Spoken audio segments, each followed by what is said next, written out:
Hey guys, Simmersdim Gaming here. It's that time again. Let's dive into some more Resident Evil 3 Remake.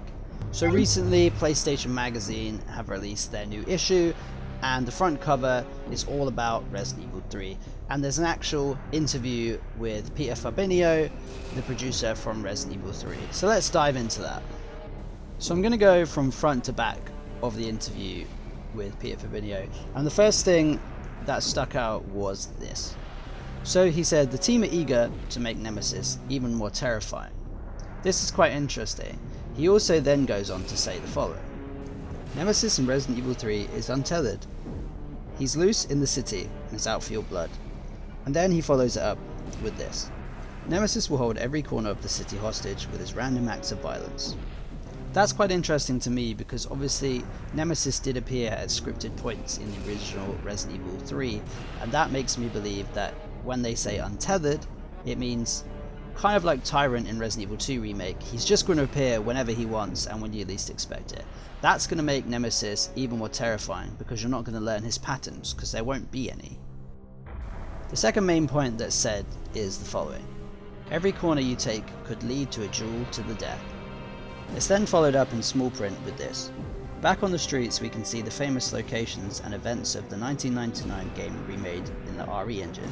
The city's clustered roads, burning cars, rest one on top of the other, fires rage behind groups of shuffling of zombies, abandoned emergency vehicles lie ominously silent.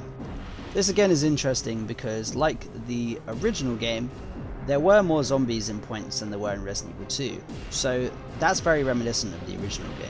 So that's going to be quite cool because there were certain points in the original game, personally, where there were almost too many zombies to handle without using something like the dodge mechanic. Also, with the addition of an unscripted Nemesis, that is definitely going to be a really hard part, trying to get through the Horde and Nemesis and the other enemies we haven't even seen yet, such as Hunters, among other BOWs. Now let's move on to one of my favourite points that was made, and it is as follows. Carlos will have an interesting section to play through. That's one of the most interesting points to me because I am a huge Carlos fan and I did feel that his hospital sequence was a little bit short in the original game. That is then followed up with this. The natural way to develop the story is to increase Carlos Oliveira's role in the game. He shares the space on the game's cover with Jill Valentine, suggesting his mission to the city's hospital to find a cure for the T-virus could be expanded upon. Carlos will have his own interesting section to play through. This is interesting because it potentially could mean more than just the hospital scene. Jill could be out for longer than expected and Carlos could go to several different locations. On the subject of locations as well, they have confirmed that there are going to be familiar locations. You can even see them in some of the footage, such as the petrol station, obviously the cable car, and the clock tower has been teased. So that's going to be really interesting to go back to those iconic locations. Unfortunately, it isn't all good news, in my personal opinion. In the interview as well, there was another point that was made, which is kind of an annoying one, and that's about Resident Evil Resistance, and this was said.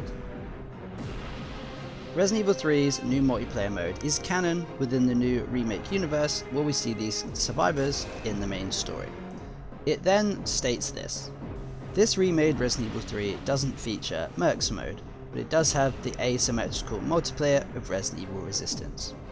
I personally think this is a big mistake on Capcom's part, as, like myself, most Resident Evil fans regard the mercenaries in Resident Evil 3 as the best minigame in any Resident Evil game to date. However, maybe we'll get it in DLC if the fans give it outcry, I'm not sure. I'd like to think it will come in DLC, hopefully free DLC, as I do feel Resident Evil Resistance isn't that good. I did have a limited time playing it when the alpha came out, however I just didn't think it was that good, and if that's all we get, I'm just going to skip it and concentrate on the replay value of the storyline. Speaking of replay value, annoyingly it has also been confirmed that there is no alternate ending to this version of Resident Evil 3. We're going to get one ending. It's a good and bad thing, I think.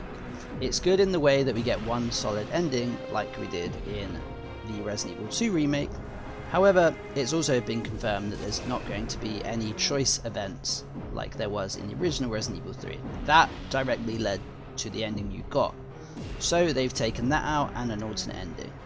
However, I still think it's going to be a great game because it's Resident Evil 3 and already it looks amazing. But there are just a few things I'm disappointed to see that have been taken out, such as MERCS mode and the choices with Nemesis. But that's just my 2 cents on it, guys. They're not going to please everyone. I'm still going to get this game on the day of release and I'm going to have so much fun with it. But as always, this is the end of the video. Let me know what you guys think in the comments below. I want to hear your thoughts and your theories. Let me know what you think. This is Dim Gaming and I'll see you in the next one.